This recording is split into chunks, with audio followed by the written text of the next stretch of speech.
So, ito yung sinasabi ko sa inyo before na another option natin, the SCD Rejuvenating Set. Kung hindi po kaya ng balat ninyo or kung hindi po kaya ng balat ninyo yung ating SCD Peeling Lotion or yung ating SCD Peeling Set sa inyong mukha, ito yung another option na pwede po ninyong gamitin as your facial skincare. Yes, ilang beses ko na itong nabanggit before sa aking mga video na they are both rejuvenating set or rejuvenating product that we can use on our face. And based sa experience, to be honest, for me, mas milder po kasi si SCD Rejuvenating Set compare kay SCD Peeling Skin Lotion on my skin type. Kung hindi ninyo kahiyang sa SCD Peeling Lotion, you have to try this.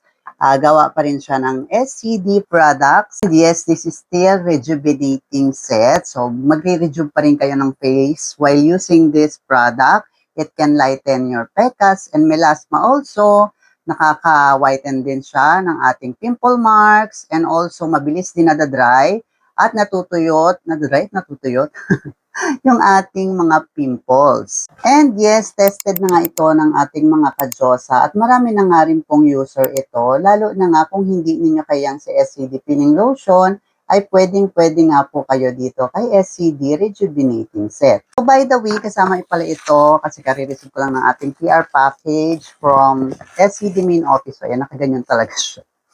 So, together with, ayan, yung SCD Rejuvenating Set. And yes, this is my personal use, the SCD Aloe Grow Hair Grower Shampoo. And yes, that is FDA approved.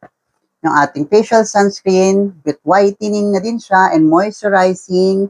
The SCD Miracle Cream. Pwede ninyo itong gamitin sa inyong kilikili at singit na pampaputi din. Okay? Kung hindi rin pwede sa peeling lotion yung inyong singit at kilikili, you can use SCD Miracle All-in-One Cream and meron na rin siyang SPF 45. And last but not the least, syempre, yung new packaging ng ating retinol serum. Nandito na nga si Miss A. C. Martinez as our brand ambassador together with Miss Labi Popa and Miss Sasa Dagdag. So ito yung ating old packaging, yung box niya. And ito na siya ngayon. Okay, so baka manibago kayo. This is the new old packaging and this is the new packaging. Now, let's go back with SCD Rejuvenating Set kasi maglalagay na rin ako ngayon.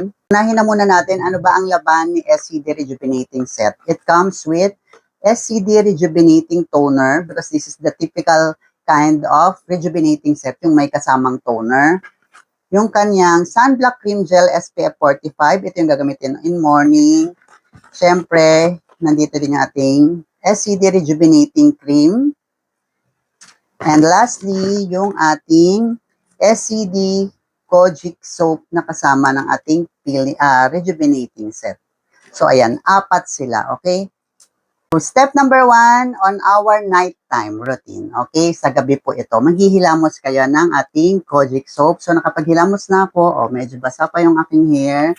Kaya ayan, mag-a-apply ako ng skincare ngayon. After nyo maghilamos, for example, nakapaghilamos na kayo.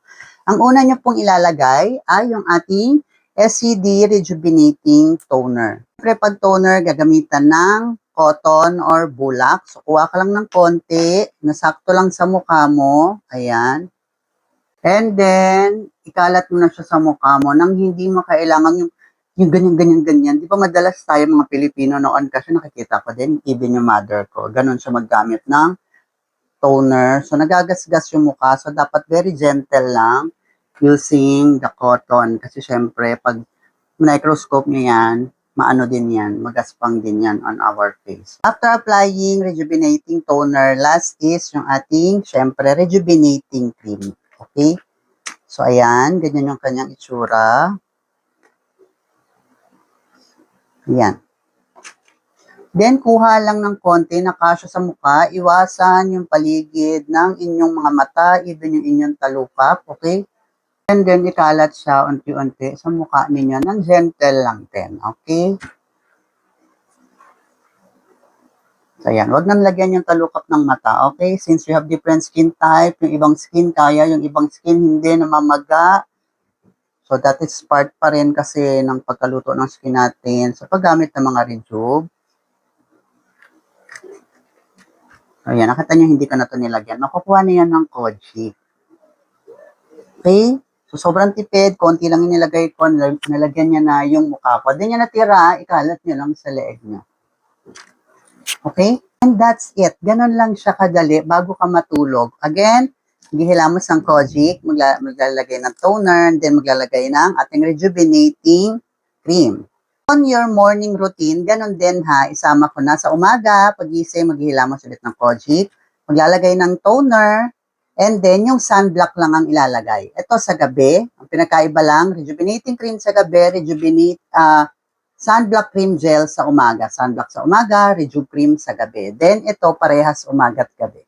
So yun lang mga ka-Josa, and for more product knowledge and video tutorials, don't forget to follow my TikTok account, RC Josa. Thank you so much, SCD Products, for taking care of my skin. Bye!